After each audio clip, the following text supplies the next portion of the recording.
What's up? What's up? What's up? It's your girl, MissFittLawyer, coming back at you one more again with a big what's up. How's it going, everybody? Thank you for joining me today. I have a great lineup for you today. Before we get started, I want to thank everybody that's coming back from last week. We had some technical issues. I want to thank my guests for rearranging their schedules, their busy schedules to come and speak with us again today.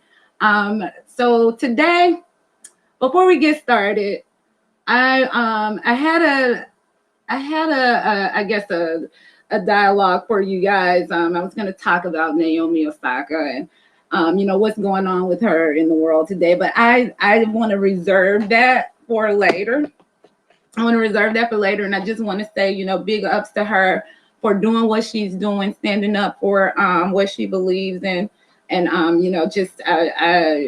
appreciate everyone that's standing behind her. And I'd really like to talk to those that have an issue with or feel like what she's doing is not founded. Hopefully, David will have something to say on that. Last week, I was going to talk to you guys about the Southern Jaguars winning the SWAC championship in baseball. So, I want to get a chance to get that out because we're all about the HBCUs. And I also wanted to commemorate the 1 year anniversary of the George Floyd killing and all of those athletes that stood in solidarity for that. Even those people ladies on the court, the Say Her Name campaign, those guys that took a knee at the games, all of the activists that came out this past year in regards to making sure that our, that social injustices are being addressed. So I would love to hear all about that. I'd like to hear what you guys think about that. Let me know in the chat, or you can hit me up. My information is down at the bottom at info@missfitlawyer.com. My website is down there. You can DM me on IG or Facebook. And then I'll make sure to bring those questions in the next time I see you guys. So before I start rambling on, I am a little bit behind on the schedule here, but I want to bring on my first guest. That we always highlight a female athlete. This young lady is a quad athlete. I'm sure I made that up, but she plays 4 sports. I'm going to let her talk to you a little bit about that. Her name is Kennedy Brown. She attends A.H. Parker High School. And give a warm welcome to my first guest, Kennedy. Hi, Kennedy. We can't hear you, Kennedy.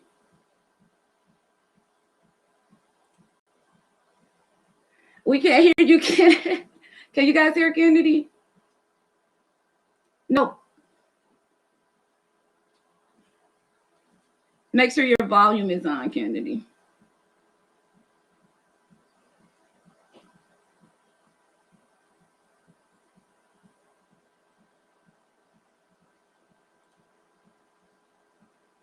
You there? You want me to go to David first? We can't hear you.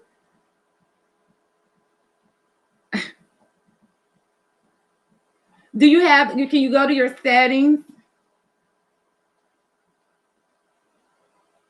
Are you muted? She's not muted on my end. There you go. All right. What was that? You're supposed to be you. How old are you, Kennedy? I'm 14. You're 14. You're supposed to be telling me what to do with this stuff. How are you? Good. How are you? I am fine. Again, Kennedy, I know you're a student at A.H. Parker High School. You play volleyball, basketball, you cheer, and you run track. I hear that you're dedicated to ensuring that you're an A1 athlete and student. So, Kennedy, tell us a little bit about yourself. How was your summer first? How has your summer been? I know it's probably just started. Are you guys back in school yet? Are you going to school? No, ma'am. Are you, did they give you guys a date on when you're going back, or you're just going to wait until after this summer ends? Oh, we haven't got a date yet. No. Okay, so you guys are still doing remote schooling. Well, we're out right now. You're out. Okay, well, I know you're ready to go back, right? Or do you like to be remote? I'm ready to go back. You are. So how was your summer? What have you been doing? You've been out making sure that you're good at all of your sports. You're a quad athlete. Well, right now I can't do anything because I messed my shoulder up, but I get cleared on the 28th, so I will start back doing sports on the 28th. You messed your shoulder up. Now, which sport were you playing when you messed your shoulder up? Volleyball. Volleyball. How'd you mess your shoulder up playing volleyball? I played volleyball. Cause I use it so much. And What position? I'm a outside hitter. Okay. All right. So out of all of these sports, volleyball, basketball, cheer, run track, which is your favorite? It's either cheer or track. I mean, not cheer. It's either volleyball or track. Volleyball or track? Why? Tell me why those are your favorite. Because I like track, and I've been doing track since I was 8. And volleyball, I feel like volleyball, it takes a lot of energy, but it's also a fun sport. You have fun while doing it, and you have to communicate with your teammates, so it teaches you how to communicate with others. Okay, so it's teaching you some leadership skills, huh? Yes, ma'am. Okay, so I guess do you think that is one of your strengths? Which sport do you think you're better at? Okay, and why do you think you're better at that? I see my teammate. I have my teammates on. Mylene, she's like, track, yes. I really think I'm better at volleyball. You think you're better at volleyball? You're not better than me. When I come home, we're gonna get out there on the court, okay? Okay. Yes, ma'am. Okay. So tell me why you think you're better at it. Because volleyball, okay, I'm like a strong person, and volleyball takes a lot of strength because you have to hit the ball, and you have to set the ball, and you have to communicate with your team, and I like that. And also, I've already had a college to look at me for volleyball, and for track, I took a break from track. Like last year, I had a break from track, so yeah. You had a break from track. Okay, so are you on any of these travel teams? Did you make a travel team? I'm on a travel track team. Travel track team? Yes, ma'am. I run for Alabama Tigers. Okay.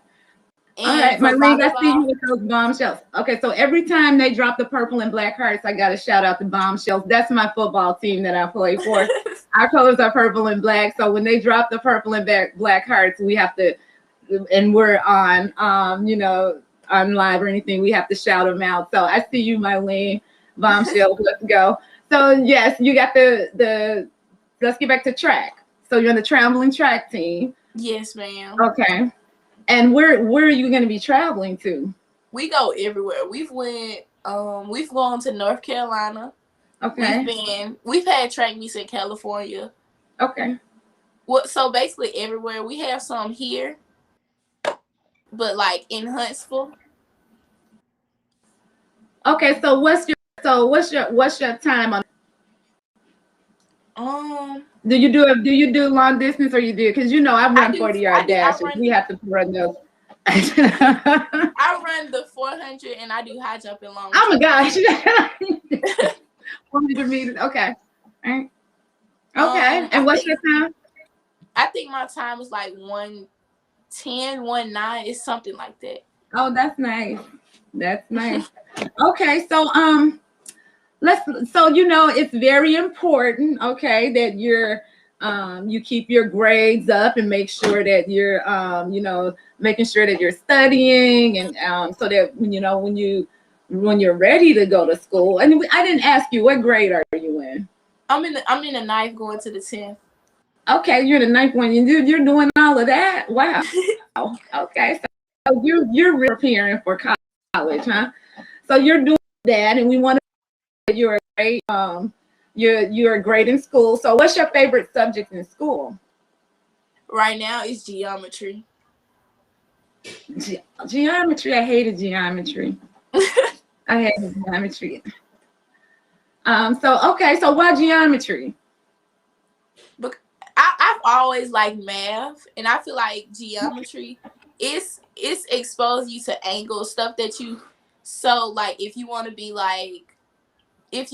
an engineer, if you want to go to college for engineering, you can do that because geometry Okay. teaches you angles and different things you would need throughout your life to become different things.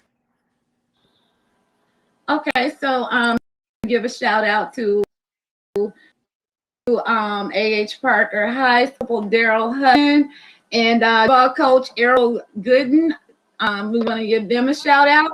And what school are you planning? Do you know what school you want to go to college when you finish?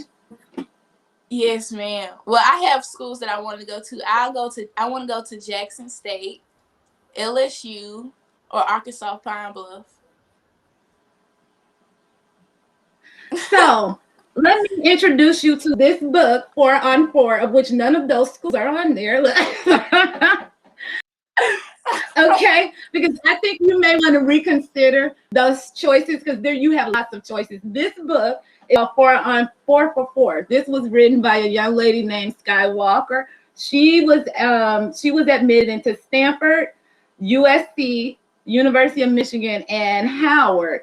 Now, this book gives you information on how to fill out applications, how to boost your assets, when filling out your applications, some of those things that the schools do, like some kids don't know that certain schools will bring you onto their campus so you can do like a weekend tour or whatever. Just a book with a lot of good tips to use for when you're getting ready to go to school, and you're at the right age to have this book. You can read it, and I'm gonna send you a bag. I'll send you a swag bag, and I'm going to include this book in there for you by Skywalker.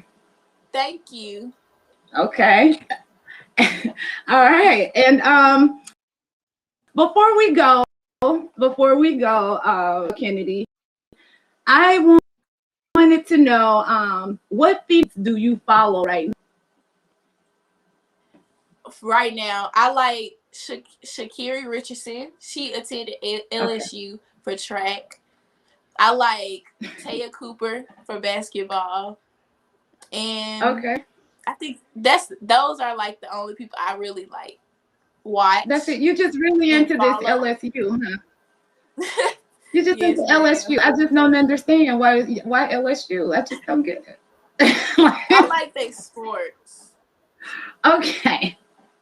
All right, Kennedy. Well, I'm gonna ask you, to stay on while we interview David. David is he is an agent, and he's an NFL agent, and he's an attorney.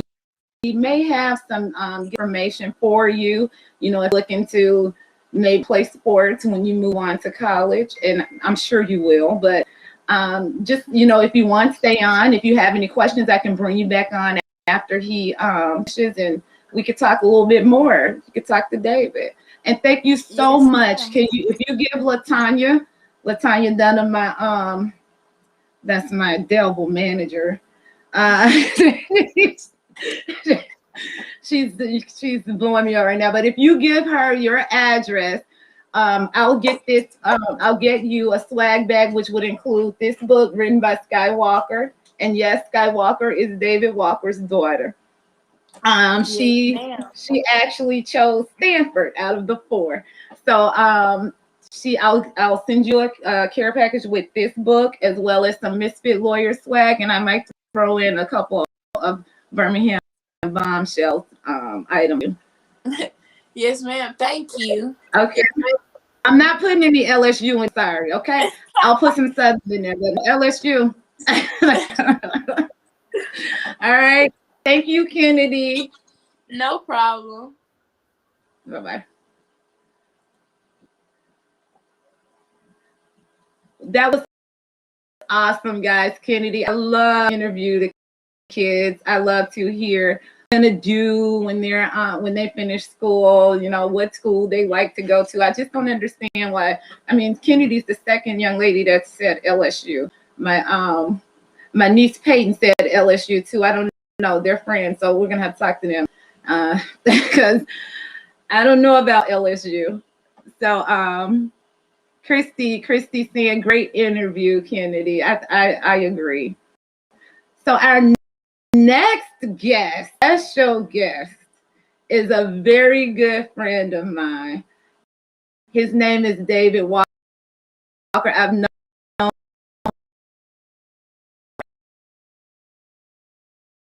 a very long time. It is my pleasure to introduce and to run David Walker, an entrepreneur, NFL agent, very wonderful woman. Hey, what's happening? Can you hear me? Hey, David. How's it going? Yes, I can hear you. Good. I like you. You promoting our family, promoting books. You know, I have to. I just promote what's good. It's a great book. I even read it. I wish I had something like this when I was in school. I mean, it's very well written, and she just laid things out very plain and clearly. Did you write this, David? No. In fact, I got a nice little anecdote about that book. So when Skylar got into those 4 schools, she actually got into Stanford first and kind of found out about the other schools later. And as you keep opening it, the letters, I thought this is very exciting. You should write this for your other sisters. Write how you did this for the other sisters. And she didn't want to do it. So what I did is I gave her a $500 publishing advance. Bribery. Yes. And I said, okay, how about this? And as a publisher, here's an advancement, write something. And so now I got a book for the other daughters. It's all about money. Money is everything. That's motivating. That's motivation. You know, they'll do anything for some money. You know that. That's right. And I get to get some publishing on the back end too. She did a very, very good job. So again, people are saying that I kind of froze when I was introducing you. So again, this is David Walker. David is an attorney and a seasoned attorney, if you guys know what that means. a seasoned attorney, an entrepreneur, and he's also a registered NFL agent. David, welcome. So tell us about this. I mean, you wear so many hats. Okay, so you're originally from Detroit. You're in Atlanta now, which was a great choice, of course. And David and I were in Michigan together, along with his now wife. We were all there freezing our butts off. So, but tell us how did you get to Atlanta from Detroit? What was that all about? Well, I met Cheryl, who's originally from your hometown in Birmingham, and she went to Hampton, and I met her at Hampton, and I was already working as a lawyer in Detroit, and she moved up to Michigan, and we stayed together, and eventually got engaged, married, and had 2 kids. And then I saw a look on her face I really hadn't seen since she had her wisdom tooth pulled out. And that was after it's just cold. She was just cold. And after about 6 winters, she started describing people based upon how many winters ago we met them. And we would visit to Atlanta, and I had a chance to come down here and start working. I thought this is a great transition. Listen, they're both great cities. Detroit's a great city. Atlanta's a great city. I like Detroit in the summer. I like Atlanta in the winter. Let's just leave it like that. Yeah, summers are good. The summers are great, but man, those winters,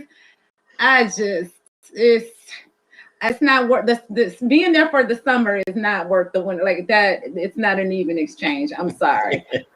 Looking like a true Southern girl. But even here, so I'm trying to get out of here really fast and quick. But moving on. So so in Atlanta, so you started practicing law in Detroit, and then you moved to Atlanta and you opened your own firm, or did you go into a practice or into corporate? Yes. So overall, I've been practicing for what is now my 23rd year of practicing. Oh gosh, seasoned, guys. That's what seasoned means. Working as a corporate lawyer. But my first 6 years I worked in Michigan, and then I came down here Okay. in 2004. And really, I started working for a venture capital firm. And for people who don't know venture capital, that's like flipping houses. They flip companies. Yeah. Um, so I worked Yeah. for a Money venture maker at firm. one point. Yeah. That's right. Yep. That's right. And so I did that. And then I ultimately started to see around Atlanta, and I saw people starting their business. This is a very vibrant entrepreneurial community. And I Mhm. saw that there was a need for exclusively for a business owner, a business attorney. And I don't mean somebody who can go to court. So in 23 Yeah. years, I've been to court 8 times, right? I only Right. do transactional documents. I'm So the the good people, news do you attorney. go to court? No, I don't. But No, I don't. not anymore. No, no, that's right. So I started to get into, and I formed my own practice. I saw, and started helping people start their business, buy and sell business, raise capital. And Atlanta's Okay. just a great town for that entrepreneurship spirit. And there's a lot of people who needed a business attorney. So it was a natural progression to start my own practice when I got down here. Yeah, those guys everyone has a business in Atlanta. Yeah, legal or illegal. Legal or illegal. Yes, Somebody's yes, doing yes. something. So what right now, as far as your your attorney hat, what are you doing now? The So same right thing. now I do have a practice, and right Okay. now I have a paralegal and another attorney that I work with, and we sort of work all together because I'm spending most of my time now on the bottled water business. So I know we're going to get into that, but right now the practice is good. We have a lot of great clients. I really set out for an ambitious goal this year to form 250 LLCs this year for Black Wow. business owners. I'm only at about 10 or 12, but they're coming more and more. A lot of it is just convincing Okay. people, about education. A lot of things that keep us from doing our dreams is not so much the will, it's the education and not knowing that keeps you kind of behind. So I try to Right. pull out those blinders and those blockers and say, okay, assuming somebody can do this for you, assuming somebody can do that, how can you get your business started? So I'm still in the small business, startup business game. I still love working with entrepreneurs, and we're still open for business at the law firm. So tell me, what do you think? Why do you think? So that wasn't it. That is an ambitious number, but as I look on social media, like I said, everyone has a business. Why do you think that slowed down? Like, if I'm looking at these entrepreneurs on social media, I would think you would be booming. So why do you? Well, I don't think that it slowed down in terms of the number of people who want to be business owners. I think getting the message out about how to be a proper business owner is, Okay. hard. I mean, we don't have business attorneys at our dinner table at Thanksgiving. My family does, but as a whole, our Right. community doesn't. So they have to find their information. Sometimes people find it from YouTube. That actually can send them backwards. And a lot of people, when you Right. got to remember, your business is customized towards you and your service or product. So when you hear somebody talk about an S corp, or you hear somebody say you need a shell corp, it takes you off path because that's not for you. And so you got to have somebody who tells you, like, this is for you. Forget about all the other stuff you heard. This is for you. Right. And a lot of times people read and they take this, they take that, they take this, and they're like, they really don't get anywhere, and they get Yeah. frustrated. So my job is to sort Yeah. of give Yeah. education so they'll get frustrated. Yeah. They do a Google search and try to do what took you 4 years to learn. Okay, whatever. We're not going to go into that. So great. Thank you, David. So you mentioned your bottled water company. Let's talk a little bit about that. That is very impressive. You're doing some big things down in Atlanta. I got mine too. Kennedy, That's you'll get right. one of these you'll get some of these in your package. That's Tell us good. about Alkaline water.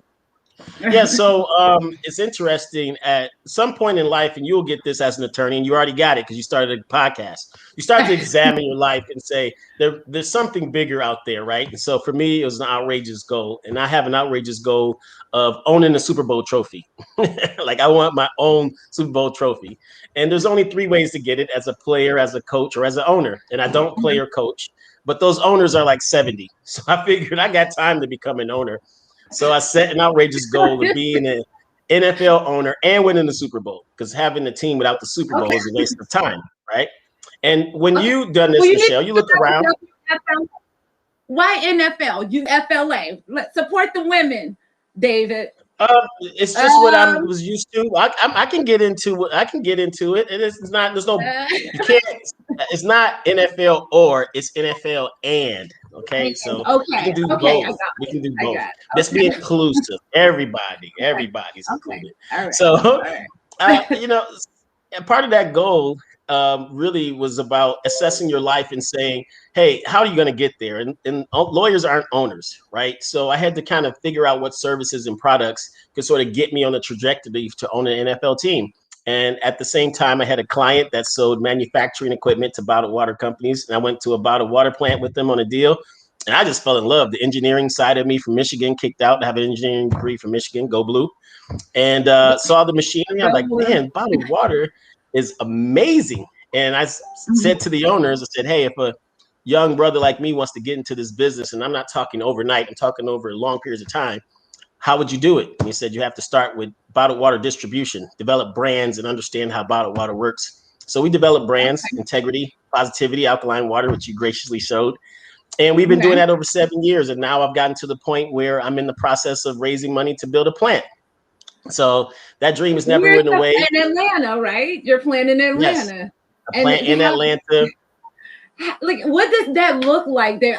When I come back, we're gonna have to take a tour if it's done. But I'd love to see what a water bottling plant looks like. Oh, once we're done, it'll be amazing. So in general, right now, we're doing a fundraising through an equity crowdfunding campaign where people can invest. The public can invest for as little as $100. So we're having a crowdfunding that campaign. We've had over 500 investors and $250,000 in only like 3 weeks. So it's going well. The people are on board, and I'm teaching them. The difference between our plant and other plants is that we actually are going to give you money to bring our plastic bottle back. So we're creating in what the Okay. environment calls a closed loop bottled water system where you bring the plastic back and we can be bundled together to make a bottle again so that we keep it all in Okay. one stream. So we're paying 10 cents for our bottles to come back, a corporate, not imposed by the state of Georgia or the city of Atlanta. So it's a very exciting closed loop process that we Wow. want to engage. And this is a small plant, only really designed for a small part of Atlanta. It's not designed to ship water to to New Orleans or, Florida. But you'll start to see like craft beer, that when people understand more about the bottled water process, that when you pick up some bottled water and see it's being shipped from Washington and shipped from Illinois, you start to realize like that's a lot of time, energy, emissions. And so now we're trying to really slow down and let people look at bottled water from a local community. Okay. But So, Star Walker Industries. okay, I was gonna say people want to know where to find that at, and honestly, guys, the water is great. I drink water; it's really good. It's really good. I had one of the gyms that I went to.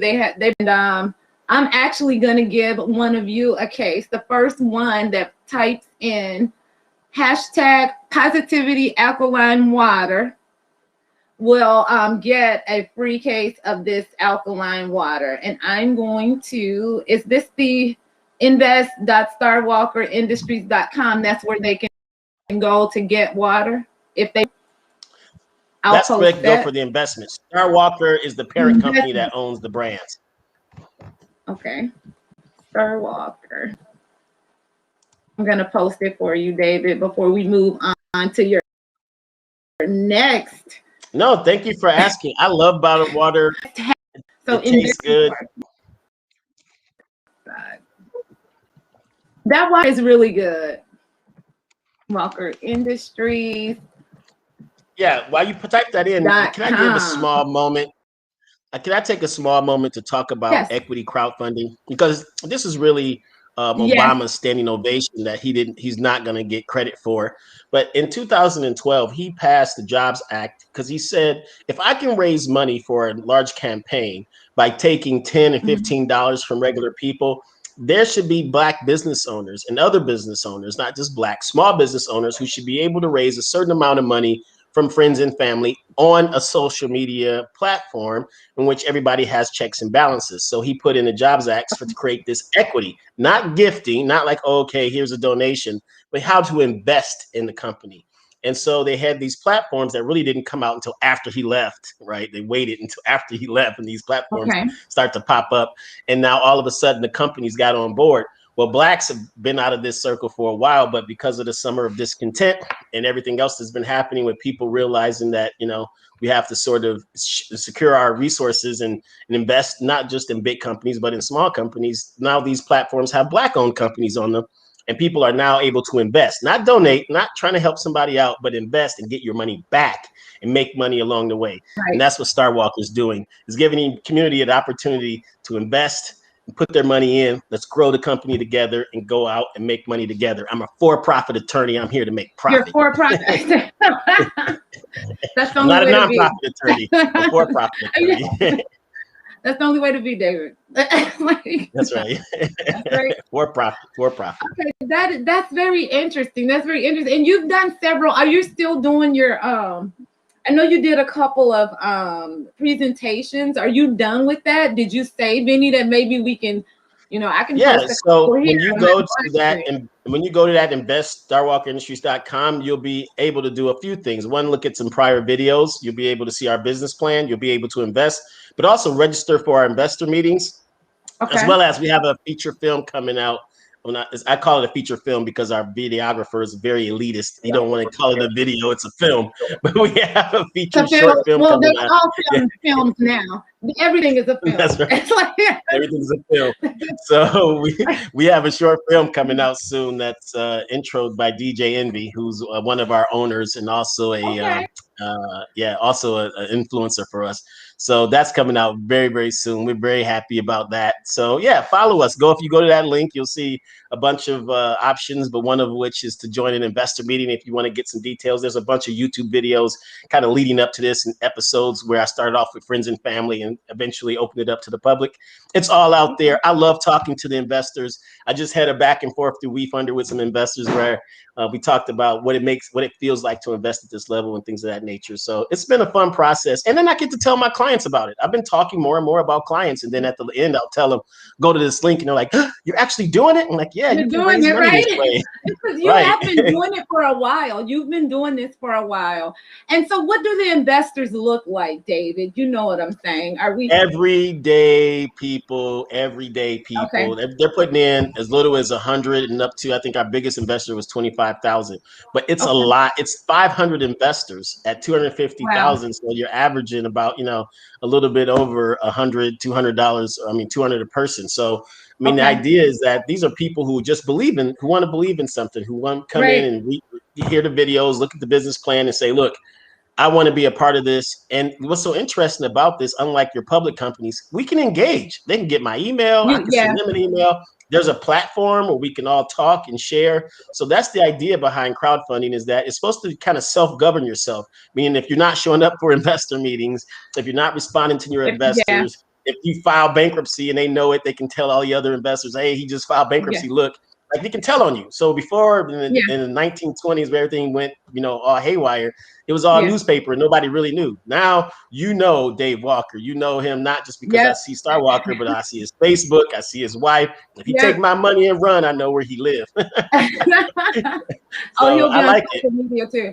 So that's right. Okay, so where can we order? So what stores? I saw that you do have your water in some stores now. Yes. Let us know where we can buy it. And, if we don't have a store near us, where we can order them offline. So, that link will also take you to a place where you can order the Positivity. We bring it right to your doorsteps in 2 days. You get a case. It's a 15-pack case. That's what I love. Yep, very similar to this. You get a big case of that sent to your doorstep. And right to your doorstep. I'm sold. Right to your doorstep. Also, but we just... Last week we made an announcement. We were in 100. Now we're up to 500 City Trend stores. So some of your City Trend stores in Birmingham and here in Atlanta, and also we have them in Chicago. We have them in Chicago. So we'll be there by probably mid-July. You'll see Positivity in all the City Trend stores across America. We're in the airport. We're working out deals with hotels. We're in New York City next month. So it's all very exciting. What's so fun about this, Michelle, is that I don't need it to live. You know, Right. having something where you're just doing for fun and bringing people on, and you're not sitting there stressing about like, man, I Yep. got to make my next check. You just Yeah. enjoying the process and not being pressured to have to do something. So I feel soccer. You know what I'm saying? I feel her like It's fun. I don't want to be pressured into doing anything. I want to be able to make a choice. And Right. at the end of the day, it's my choice to pick up this racket. It's my choice to do something. Yep. And that's what people want in life. And there's a lot of people who probably have the same thing going to their jobs every day and need a mental break day, and they don't do it. And going and acting tough is making it worse sometimes. So hopefully Yes. people can take a lesson and say, look, if you need a break, take a break, because only you can take care of you. Yeah. Well, I wasn't it took me through a pandemic to understand that about myself, just running and running and rushing and doing, and never taking the time to, for self and mental, just stop,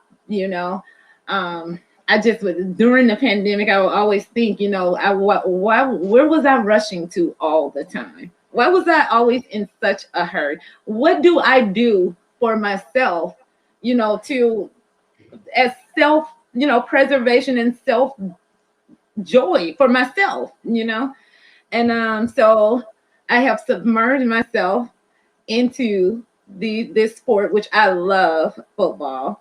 And before we get into that, let's talk about. We had a question where someone has asked, how is it being your own boss? I think you touched on it a little bit. I think it comes with a mentality, but I Yeah. think we can also tie this into, so we can always get into forming LLCs and stuff like that on a separate one. But in terms of understanding what a business owner thinks, you got to know which part of the spectrum you're on. So only 2 to 8% of Americans make their money solely off their business, meaning that most people, 98 to 92% of Americans, are employees, W-2. So my clients are that 2 to 8%. Right. And they think differently than every other people. And one of the things that they have a good way of thinking is they have a balance about themselves. They know how to balance things. So the way I balance myself is I have a philosophy called inside out. And inside out means that when everything's going wrong crazy, whether it's agents or water bottle orders or closing on a deal, or your lawn has to get cut, or it's a plumbing issue, you have to sort of create an inside out play to sort of center yourself. And for me, it's all about first checking my faith, checking well if I need a nap, maybe I'm hungry, maybe I have a toothache, Yeah. maybe I need to see the doctor, whatever, yourself. And then Cheryl, then the girls, then my employees, then my clients, then potential customers. And the Okay. reason you have to do that is because if you jump to your customers after yourself, your girls and your wife ain't going to hear what happened. They're like, hey, I got this new customer. Like, you didn't cut the grass, you didn't fix the Right. plumbing problem. I don't care about none of that. But on the other hand, if you lose a client, but you made sure the grass was cut and the plumbing was fixed, they're gonna love you. They don't care about that client. And too many people, when they do an entrepreneurship, jump to the client. Oh, I gotta get this customer, I gotta get this money. Yeah. And if you don't take care of your inside, when you do get the money, they don't care. And then don't get the money and ignore them. Oh no, that's never gonna be a sustainable relationship. Yeah. So Yeah. mental health is just as important in entrepreneurship as it is It's very important. So, David, if you're not in a rush, we do an after show.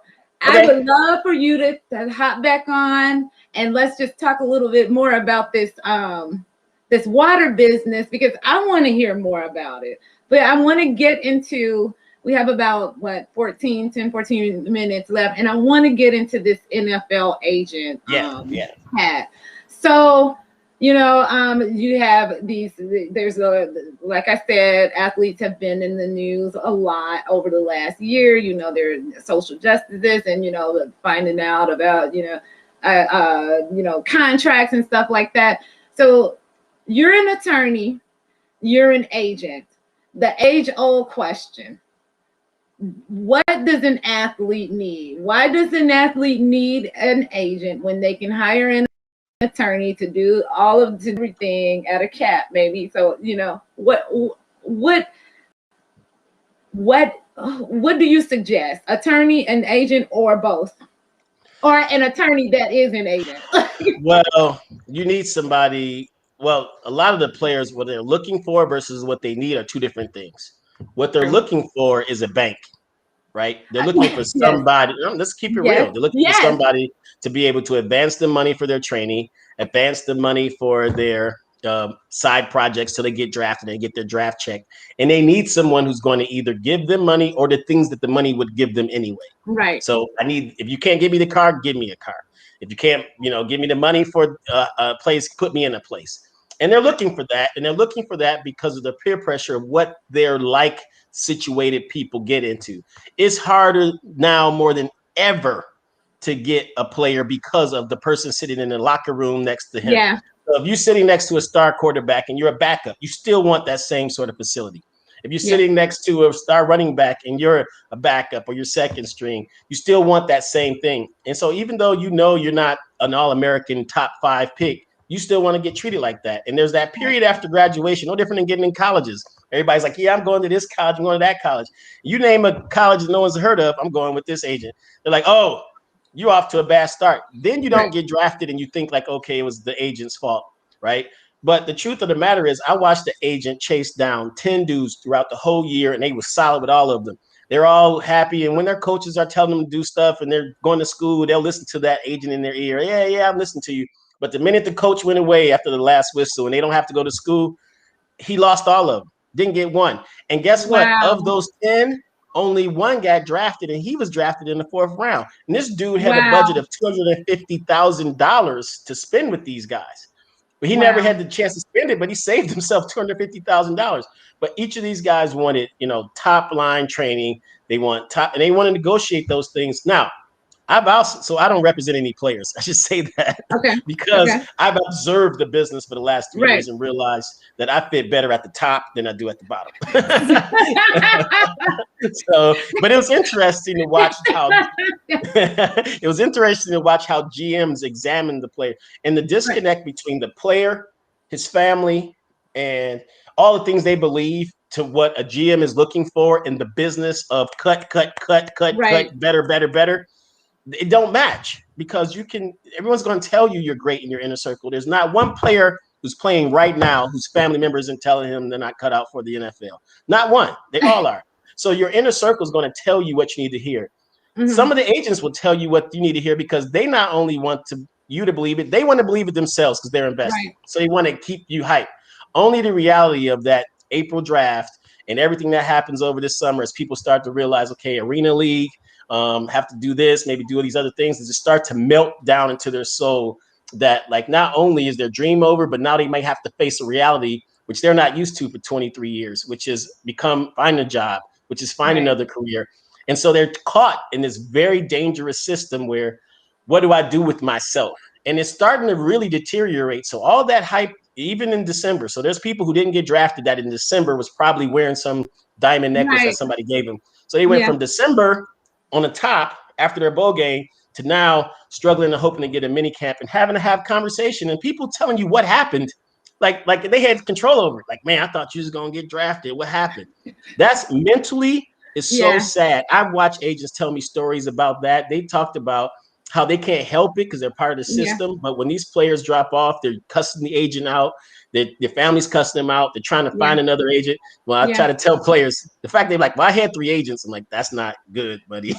When they call you, it's I was actually at a draft party where the guy didn't get drafted. Yeah, they tell you early.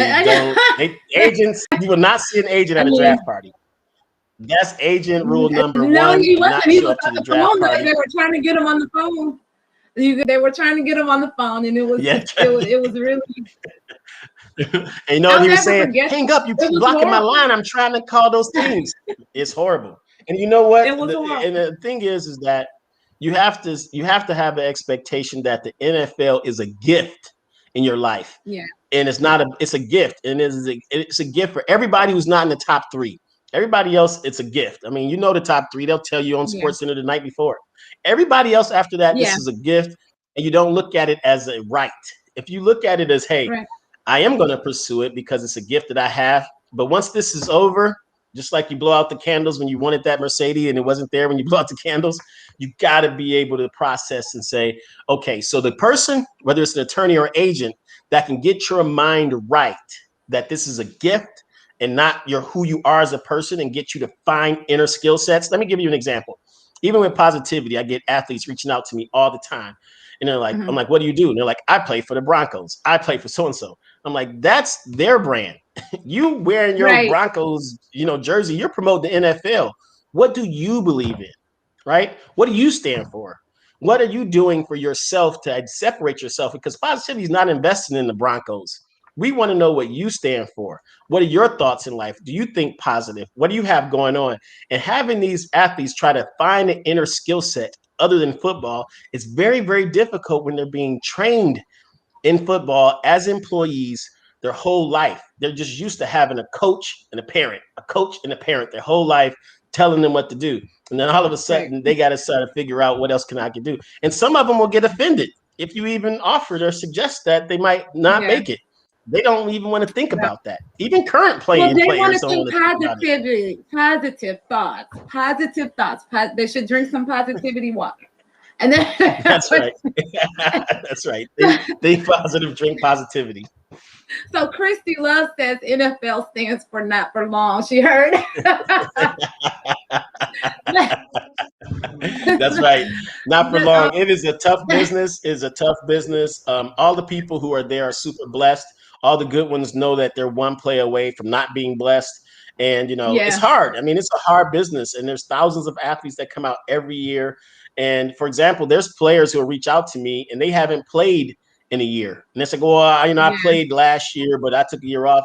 You're out because the NFL needs film. They need film. And if you didn't just play college and you didn't play Arena League or somewhere, they don't have any film on you. So you got to create film for them to see. And they don't want film from 2 years ago. Film from 2 years ago in the NFL is like watching, the movie that came out 2 years ago in the NFL. They want new, fresh film, and you got to figure out how to get film. And doing it with 7-on-7 drills with no pads or showing highlights of you and your trainer, that's not enough. The NFL wants to see you play. And so I try to tell people, you got to keep playing. If you want to career in the NFL, you got to find a way to keep playing so you can give them real tape. Hey, I just played for this Arena League team. That's any sport, David, that you want to take a break. No, and especially with social media, people put, you can get film to them. Like, they want to see you playing. They want you to go live. You're playing. They want you to say something when you're done. They want all of this. And people are out there. The competition is really, really tough, because everything is real time now. It's real. Well, the good thing is I love the name, image, and likeness rules that is coming out that is allowing college players to get theirs, because I think that a lot of them deserve the right to be. I mean, first of all, we're not going to get into the injuries that these people suffer, but that you and I both know are long-term forever injuries, even if the fan's like, oh, he got hurt the last game. That's too bad. The fan is moving on. But that person in that last game has to live with a lifetime of rehabilitation in that knee, in that elbow. So these players getting a chance to make money off their local markets, the people worried about this getting out of hand. I'm a business. I'm not going to overpay for a college student on campus to drink positivity, right? They don't have a minimal budget. But the idea is with name, image, and likeness is that now at least they can capitalize something while they're carrying that brand on their back. And now hopefully they'll realize that something can't be that brand on your back, because when they strip it off, you'll have nothing. So it's not just the name, image, and likeness that I like. I'm trying to get the athletes to understand. Let's form an LLC. Let's get some good licensing deals. But let's start a mission of what your identity is going to be. Let's start a mission so you can do stuff like Strahan and go on to today's show and do stuff later. Let's create an auxiliary life of yours in which you can be a business owner. Because my NFL players who are business owners, man, they tell me all the time, if I would have met you as a rookie, Dave, you know what I would have done? And I was like, your mind wasn't there as a rookie. And they're like, you're right. You're right. You're right. Well, the colleges, they make the money anyway. These colleges make money off these students, their name and their likeness anyway. So why not? Why not, David? That's right. So I'm off for the passage of that. Long overdue.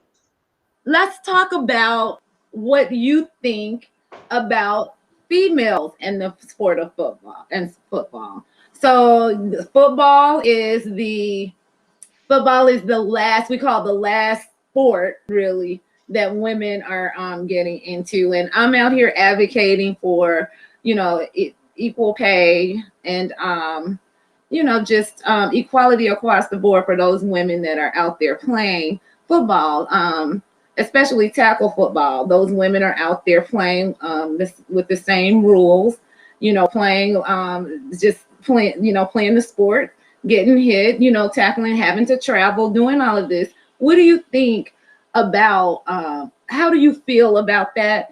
And what kind of issues do you think would be different from, an agent's perspective for women and men?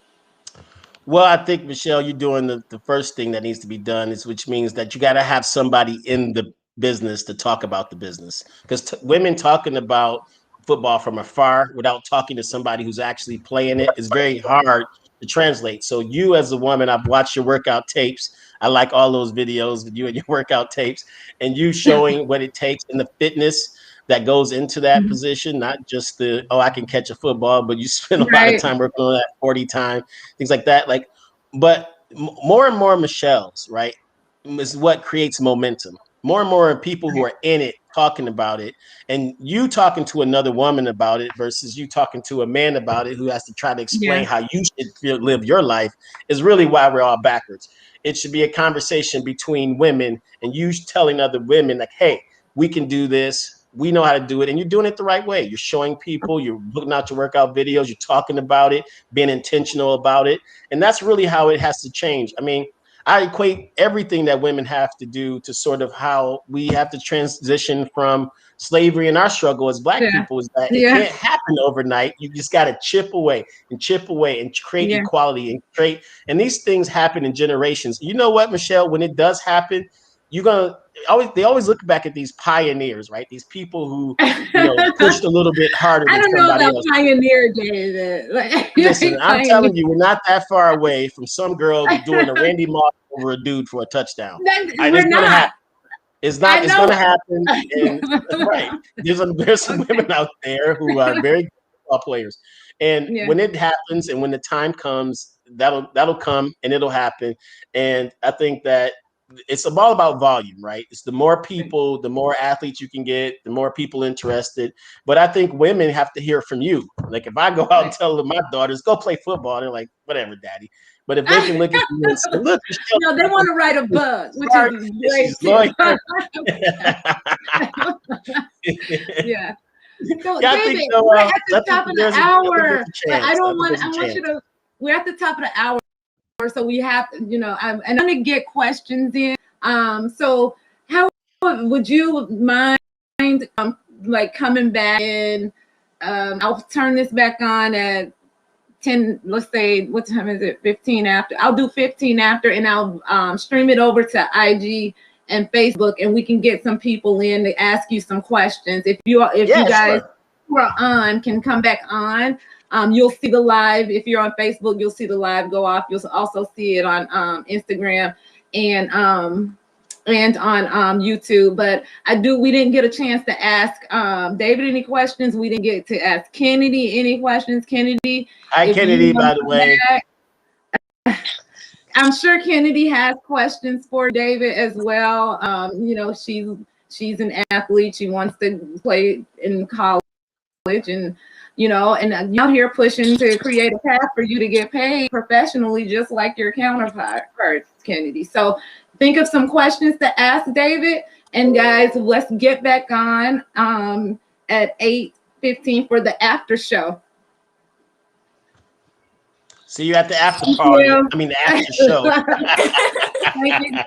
Thank you.